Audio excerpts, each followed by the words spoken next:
안녕하세요. 반갑습니다. 사연 채널 구독자님들, 저는 지방의 한 소도시에 거주하고 있는 34살의 여자입니다. 이 사연을 듣고 계신 기혼자들 분 중에 시어머니랑 잘 지내고 있는 분들이 계신가요? 저는 결혼하고 난 후부터 이게 그렇게 궁금해지곤 했어요. 다른 집들은 정말 모녀 사이처럼 시어머니랑 알콩달콩하게 잘 지내나 하고 말이죠. 전 그렇지 못하고 있거든요. 저의 경우는 결혼하고 모든 환경이 바뀌었습니다. 서울에서 쭉 살다가 남편이랑 결혼하면서 남편이 사는 지방으로 이사를 오게 된 케이스였거든요. 당연히 주변에 친구들도 없고 어디서 일을 해야 할지 직장 하나 구하는 것도 까마득했답니다. 믿고 의지할 때라고는 내 남편 하나가 전부였지만 고향에서 아주버님이랑 같이 사업을 시작한다고 늘 바빴던 이유로 같이 있는 시간이 적었어요. 그 바람에 전 신혼 초부터 좋아야 할 신혼을 제대로 즐기지도 못한 채 많이 외로웠답니다. 남편은 일하고 들어온다며 힘들어했고 저는 혼자서 시어머니를 감당하며 지내느라 마음이 힘들었던 거죠. 이제 와서 생각해보면 차라리 혼자서 지내는 그 시간을 자유시간이라고 생각을 한 채 즐겼었다면 어땠을까 싶은 후회가 듭니다. 차라리 혼자 있었더라면 어디 가까운 시장이나 번화가라도 나가서 커피 한 잔이라도 하며 동네 구경을 하지 않았을까 싶더군요. 하지만 전 그러지 못했어요. 가뜩이나 타지에서 남편도 없이 모든 게 낯설고 방황스럽던 와중 하필 시어머니가 제 옆에 꼭 달라붙어 계셨거든요. 친하지도 않고 그렇다고 친하게 지내겠다는 태도를 보이지도 않던 시어머니가 제 옆에 꼭 붙어서는 떨어지려 하질 않으셨습니다. 그게 벌써 2년이 다 되어가네요. 저희 어머님은 며느리하고 얼렁뚱땅 시간을 보내기에 최적의 조건을 가진 분이셨답니다. 시아버지랑 사이가 좋지 못해서 부부랑 함께 보내는 시간이 극도로 적으셨고 그 바람에 노년의 모든 관심이 자신의 자식들에게 쏠려있는 분이셨어요. 그러는 와중에 저희 남편도 그렇고 아주버님도 그렇고 고향에서 사업을 하겠다며 근처에 모여 살기 시작하고 나서는 더욱 자식을 향한 애착 같은 것이 심해지셨죠. 제가 볼 땐 딱 그랬답니다. 다 큰 자식들이 결혼하고 가정을 이루고 사는데도 여전히 품 안에서 놓지 못한 채 먹이고 입히고 재워야 하는 갓난아기 취급을 하셨어요. 다만 그 갓난아기 취급을 당신의 자식들에게 하는 것이 아니라 죄 없는 며느리들의 못살게 구는 걸로 가르치려 들었죠. 밥은 잘 챙겨 먹였는지도 며느리한테 물어보며 무슨 반찬을 해놓았는지 몇 시에 밥을 먹으라고 불렀는지까지도 세세하게 체크를 하는 게 저희 어머님이셨답니다. 그리고 이 짓은 제가 결혼해서 이 집안의 며느리가 되기 전까지 저희 큰형님께서 혼자 당해내고 계셨다고 하고요. 시집으로 오자마자 웬만하면 시댁에는 자주 오지도 말고 일이라도 시작을 해서 바쁜 척이라도 하라고 충고를 날려준 형님의 말이 처음에는 많이 의아했거든요. 그런데 조금 더 시어머니를 겪어보고 살다 보니 정말 뼈저리게 알겠더라고요. 왜 형님이 내게 시댁을 피할 수 있을 만큼 피하라고 충고를 날려주셨었는지에 대해서 말입니다. 하지만 때는 이미 늦었어요. 저는 타지에 와서 도무지 무슨 일을 시작해야 할지 몰라 직장 자체를 구하지 못하는 중이었고요. 그러는 와중에 신혼이기도 하고 또 남편은 바쁘다 보니 혼자 집에 붙들려 있다가 어머님의 부름을 받는 일이 잦아졌답니다. 갈수록 잦아지다 거의 이제는 매일같이 시어머니의 부름을 받고 시어머니의 가게로 향했어요. 저희 어머님이 동네에서 작은 기사식당 하나를 운영하고 계시거든요. 거기 일을 거들라면서 저를 부르기 시작하셨던 겁니다. 신혼초부터 시작했으니 이 집도 벌써 2년째 하는 중이네요. 처음엔 코로나 때문이기도 하고 그래서 식당을 나가 일을 한다는 게 많이 껄끄러웠어요. 제가 하고 싶은 일이 아니기도 했고 말이죠. 하지만 어머님은 당신이 운영하는 식당인데 며느리라는 애가 일도 안 하고 집에 가만히 있는 꼴을 보기 싫었던 모양이셨습니다. 한두 번씩 집에서 남편 밥은 잘 차려주고 있는지, 서울에서 요리 공부는 미리 좀 하고 왔는지 등등 음식에 관련된 질문을 꽤나 많이 던져대셨거든요. 아들 끼니라 아주 찬찬히 따져보고 살펴보러 들면서 말이죠. 그러다 툭 던지듯이 저를 부르시더라고요. 요리를 배우려고 식당에 오라고 말입니다. 정말 요리를 배우라는 말 말고는 그 어떤 말도 하지 않으셨어요. 식당에 오면 여기저기 불로 요리하는 모습만 볼 테니 공부가 자연스레 되고 요리 실력도 늘 거라며 남편한테 맛있는 밥을 해줘야 하지 않겠냐 하시면서 저를 식당으로 기어코 불러내셨었죠. 전 이때까지만 해도 이게 다 며느리가 요리를 잘했으면 싶은 시어머니의 마음이라 생각을 했고, 가면 정말 뭐라도 하나는 배워서 나올 줄 알았어요. 그때그때마다 배운 요리를 집에 가서 남편에게 해주면 만나고 재밌기도 하겠다 싶었고요. 하지만 그건 꿈에 불과했답니다. 시어머니가 사장인 식당에 가서 요리를 즐겁게 배울 줄 알았던 저의 생각과는 달리 전 그날부로 지금까지 이 이른 나이에 허리 디스크를 달고 사는 팔자가 되었답니다. 왜냐고요?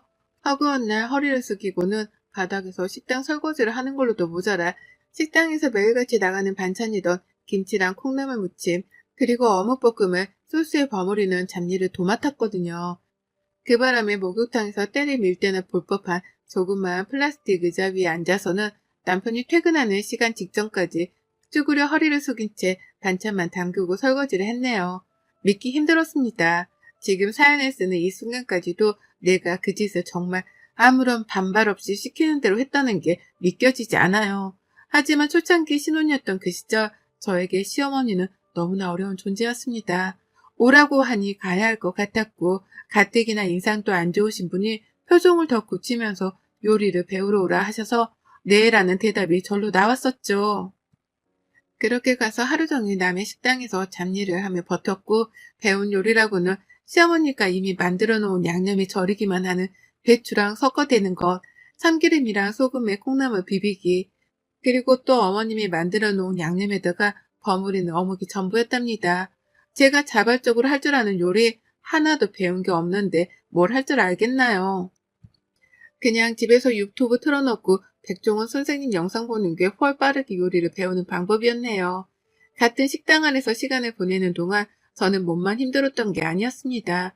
이게 문제였다면 제가 사연을 적어보내지도 않았을 거예요. 더 큰 문제는 바로 시어머니로부터 당하는 가스라이팅이었죠. 그 자존심과 자존감을 깎아내리는 말 한마디들 때문에 저는 마음이 너덜너덜해져가는 중이었답니다. 한 번은 어머님이 제가 원하지도 않았는데 김치 양념을 담궈보라 하시는 거예요. 종이에 레시피가 적혀있으니 그것대로만 하라고 말이죠. 미온도 엄청 들어가는 듣도 보도 못한 양념이었지만 제가 김치 양념을 제대로 만들어 본 적이 없었기 때문에 하라는 대로 일단 했습니다. 근데요, 저는 분명 레시피대로 만들었는데 어머님은 맛을 보자마자 너 미온 덜 넣었지? 라고 하면서 저를 책 잡으시더라고요. 그리고서는 아유 이 맛대가리 없는 거 어떻게 내다 팔아. 너 이 배추도 아까워서 어쩔 거야? 잘할 것 같아 시켰더니만 할 줄 아는 게 여태 없으면 어떡해. 정말 할 줄 아는 게 여태 설거지밖에 없네. 라고요. 김치 한번 잘못 담갔다가 욕이란 욕은 바가지로 얻어먹었고 요리를 못한다 소리부터 시작해서 할 줄 아는 게 없다는 막말까지 별별 얘기를 다 들었습니다. 허무맹랑했어요. 고생은 바가지로 해놓고 욕도 바가지로 얻어먹은 내 처지가 한탄스러워서요. 하지만 그게 전부도 아니었습니다. 그래서 문제였죠. 전 정말 아무것도 하기 싫고 그래서 아무 욕도 먹기 싫은데 자꾸만 요리를 배우라고 불러내서 하나씩 툭툭 요리를 하라고 시키기 시작하더라고요. 제대로 훈련을 받아본 적도 없는 제가 실전에 나서서는 고기를 굽고 조리까지 하기 시작한 겁니다. 어깨너머로 구경하던 식당 아주머니를 어느샌가 제가 하기 시작하더니만 어머님은 급기야 식당 아주머니를 해고하는 상황에까지 이르고야 말았어요. 상의도 없이 아주머님을 해고하시더니 저한테 그러시더라고요. 이제 네가 할 줄 알지? 그렇게 보고 배웠는데 설마 못한다고는 못하지? 못하면 바보 천치지. 라고요. 전 정말 한두 번 배워본 게 전부였는데 갑자기 절 가르쳐 주시던 사수를 해고하고 저한테 실전에 나가라고 통보를 하셨던 겁니다. 식당에서 일을 할 생각도 없었고 시어머니 장사를 거들겠다고 일을 배우러 온 것도 아닌 저에게 주방을 그냥 통째로 맡겨버리신 거예요. 도무지 시어머니의 의중을 파악할 수 없었습니다. 혹여나 이 식당을 나한테 물려주려고 저러는 건가 싶기까지 했어요. 그렇지 않고서는 절 이렇게 전적으로 신뢰할 수는 없는 노릇이었으니까요. 잘 일하시던 아주머니도 잘라버리고 한두 번 요리를 배우게끔 부르는 줄 알았던 저는 매일매일 출근을 시키다 못해 주방까지 맡겨놓으셨으니 저의 책임감과 부담감은 이루 말할 수 없을 정도로 커졌답니다. 그와 동시에 나날이 커져가는 게 지옥이었죠. 또 식당에 가서 시어머니께 욕 얻어먹을 일을 생각하면 말이에요. 뭘 해놓을 때마다 손님들이 듣지 않는 선에서 제 바로 옆까지 쫓아와서는 일을 똑바로 못한다며 별별 욕을 다 하셨답니다. 그렇게 해놓고도 여태 이 요리를 제대로 못한다며 손님이 없을 때에는 삿대질까지 하며 흉을 보셨어요. 큰형님께 말이죠. 남한테 제 욕을 망설이지도 않고 잘도 뱉어내셨답니다. 그게 커지고 커져서는 저희 남편한테도 흉을 보더라고요. 어디서 저런 말귀도 못 알아듣는 애를 데리고 왔냐고 말이죠. 전 남편이랑 사랑해서 결혼한 건데 어머님의 말투를 보아하니 어머님은 며느리가 아니라 꼭 자기 식당에서 일을 해줄 참신한 주방 아줌마를 찾으신 것만 같아 혼란스러웠답니다. 결국 남편 앞에서 눈물바람도 보이고 퉁퉁 불어터진 손가락을 보여주기도 하면서 상황의 심각성을 일렀다 바쳤네요. 이런 식이라면 나도 그냥 이혼도장 찍고 서울로 돌아갈 거라며 아예 집을 나갈 작정을 하고 있는 모습을 보였습니다. 남편 앞에서 친정 엄마한테 전화를 걸어 힘들어 죽겠다고 울고불고 난리를 치기도 했네요. 그러자 남편도 자기 엄마가 저한테 못할 짓을 하고 있다는 걸 눈치챈 건지 어쩔 줄 몰라 했고 남편의 중재하에 저는 겨우겨우 일주일에 3일 정도라도 시어머니 가게에 가지 않아도 되었어요. 어떻게든 집에서 바쁜 척을 했고 할 일이 없어도 있는 척을 해가면서 시어머니께는 핑계를 만들었습니다. 그러면 어머님은 더 보채지를 못하셨어요. 남편이 그만 식당으로 불러내라고 세기를 박듯 시어머니께 대들었거든요. 그러니 어머님도 아들 눈치가 보여서 전처럼 매일같이 절 불러내지 못하셨답니다. 하지만 결국 어머님은 또 저를 불러내셨고요. 그간 아들한테 눈치를 본 게 서럽게라도 하신 건지 그날은 하루 종일 절 혼내키셨어요. 아침에 얼굴을 보자마자 왜 이렇게 늦게 왔냐면서 10분이나 일찍 도착한 제게 약속 시간 같은 건 기본이잖아! 라고 소리를 치셨고요. 부엌에 들어가 보니 저 대신 새로 일을 하기로 하신 건지 다른 아주머님이 와 계셨는데 쟤는 일을 배우긴 배웠는데 할 줄 아는 게 여태 없으니까 아주머니가 느낌 가는 대로 만들어봐요. 라고 하면서 대놓고 면박까지 주셨어요. 이래봬도 어머니 며느리인데 생판 남 앞에서 제 욕을 참 거칠게도 하셨답니다. 여태 배운 거라곤 설거지밖에 없는 무능한 애라느니 몸으로 때우는 것만 잘하고 머리 쓰는 건 할 줄 아는 게 없다느니 정말 믿기 힘들 만한 막말을 연속해서 퍼부으셨죠. 그러다 제가 만들어낸 제육볶음을 갑자기 중간에서 가로채시더니만 그러시더라고요. 아줌마가 제육 하나 더 만들어서 내놔요. 이건 내가 시식 좀 해봐야겠다. 라고요. 그리고서는 주방 한켠에서 배가 고프기라도 한 건지 밥 한 그릇을 꺼내서는 막 퍼먹는 거예요. 제가 만든 제육이랑 식당 안에 있는 반찬들을 한데 섞어 말이죠. 흡사 개밥을 드시는 꼴과 유사했는데 다 먹고 난 후 어머님이 꺼낸 말은 정말이지 상상 이상으로 충격이었습니다.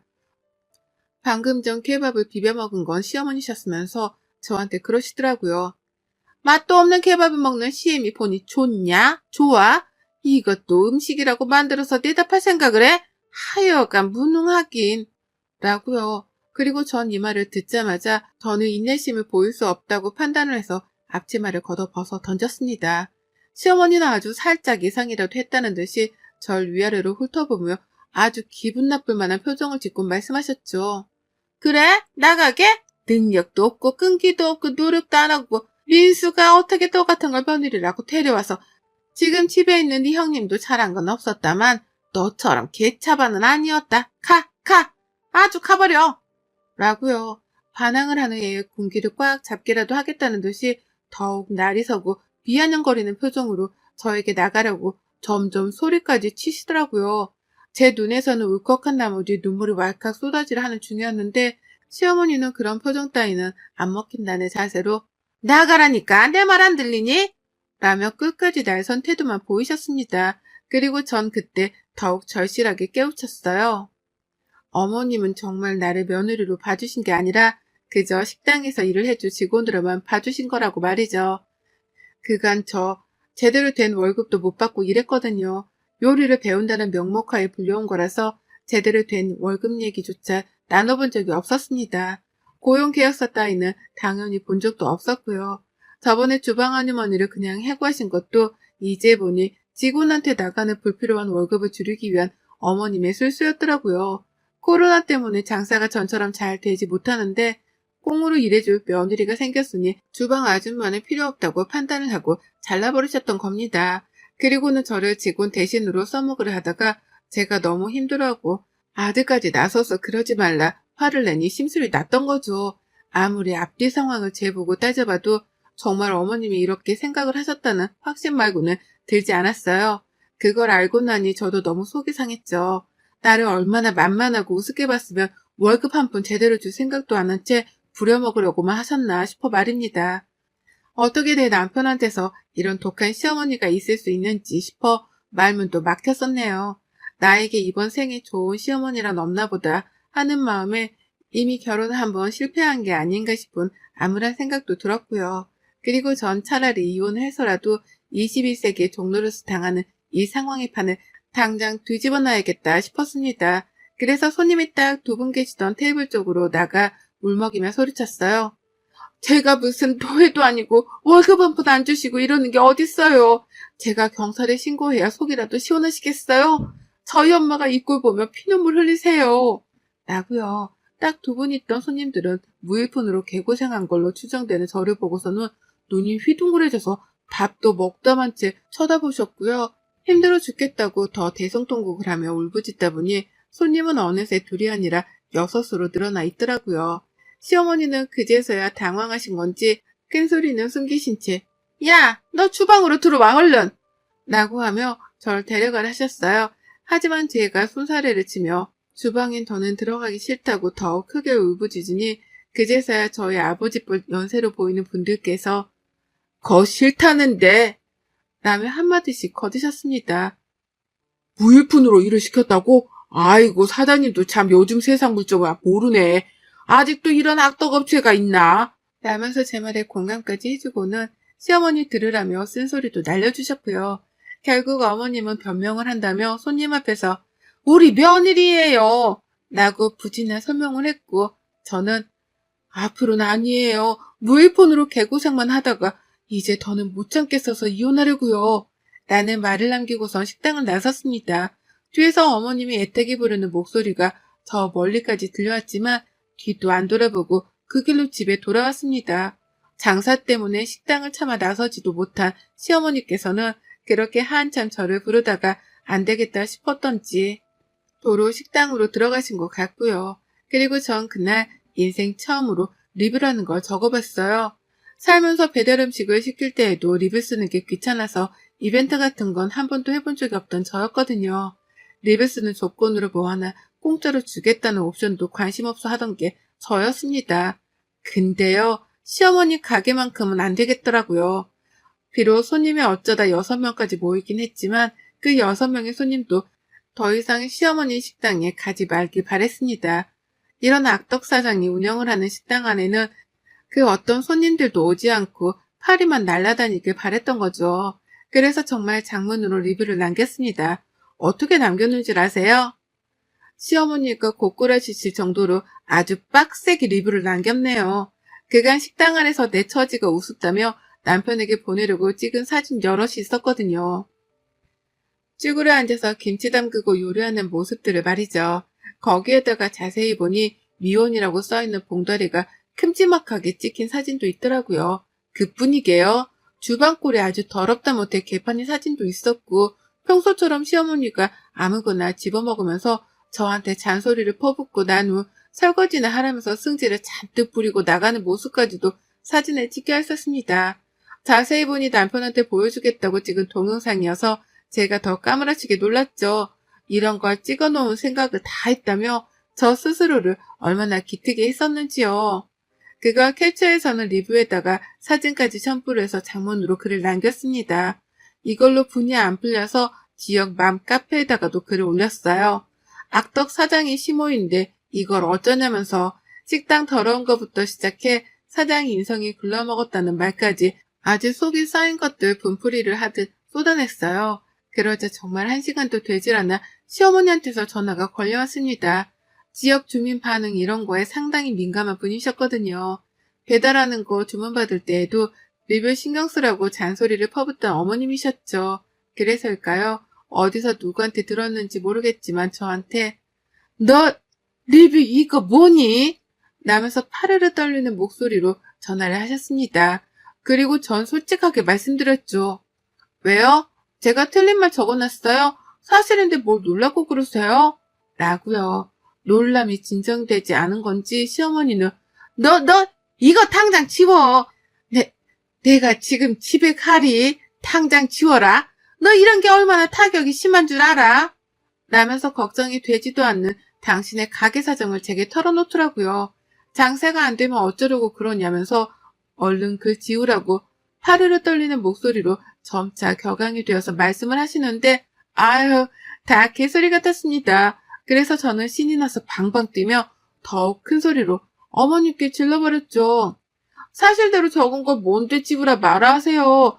그럼 평소에 좀 잘 대해주지 그러셨어요? 라고 말이죠. 그리고는 핸드폰 전원도 꺼버렸고 시어머니로부터 완전히 잠수를 타버렸답니다.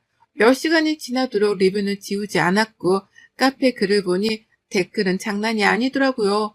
다른 사람도 아닌 시어머니가 가게 사장이고 무일푼으로 개고생만 당한 게 며느리라는 사실 때문인지 엄청나게 많은 지역 며느리들의 분노를 한 몸에 사버렸답니다. 댓글의 욕이 무성한 거 물론이고 이미 누군가는 어머님을 임금 체불로 신고까지 했다더군요. 일이 좀 커지긴 커졌는데 제가 할 수 있는 일은 없었어요. 제가 고생하며 당한 건 다 사실이었으니까요. 그리고 어머님은 그날부로 완전히 다른 사람이 되셨답니다. 리뷰에 동네 사람들 욕까지 바가지로 먹고 있다는 걸 아셨는지 핸드폰 전원을 켜자마자 형님께서 부랴부랴 연락이 오셨네요. 어머니께서 밖이 무서워 식당을 못 나가고 계시다면서 어떻게 된 거냐고 말이죠. 그 연락을 뒤이어 시어머니는 문자로 내가 장사를 해야 하는데 제발 그 글 좀 치워주면 안 되겠니? 라며 처음으로 매달리다시피 저에게 저자세를 갖추고는 부탁이란 걸 하셨답니다. 제가 전화를 안 받는다는 걸 알자 문자로 밤새도록 많은 연락을 시도해 오셨더라고요. 하지만 저는 그 문자들을 싹 다 씹었답니다. 문자도 씹고 연락도 씹고 리뷰는 그냥 내버려 두고 카페 글은 다른 분들과 함께 시어머니 욕 좀 같이 하다가 며칠 후 삭제를 했어요. 이 정도면 어머님도 충분히 댓글들을 다 읽으셨을 거라고 생각을 했거든요. 그래서인지 그날은 정말 어머님은 저하고 마주하기도 쉽지 않아졌답니다.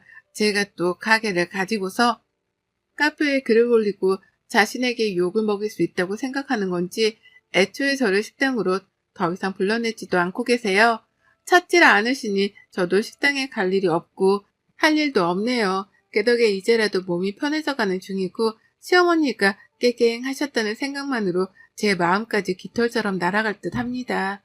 이제야 시어머니께 한 방 먹인 것이 몸소 체감이 되기 시작하면서 이제야 저는 시어머니의 악덕 시집살이로부터 탈출을 하게 되었답니다. 진짜 고생만 했던 시간이었네요. 지방살이를 하며 친구 하나 없는 것도 서러웠는데 내가 어쩌다 이 모양 이 꼬라지의 시어머니를 만나서 팔자에도 없는 주방일을 하고 살았던지요. 나에게 무일푼으로 고생을 시키려고 식당 아주머니까지 해고를 했던 시어머니를 생각하면 지금도 살짝 오싹합니다. 이제라도 며느리 무서운 줄 알면 태도를 똑바로 하고 사셨으면 좋겠네요. 여러분의 생각은 댓글로 남겨주세요. 오늘도 시청해주셔서 정말 감사합니다.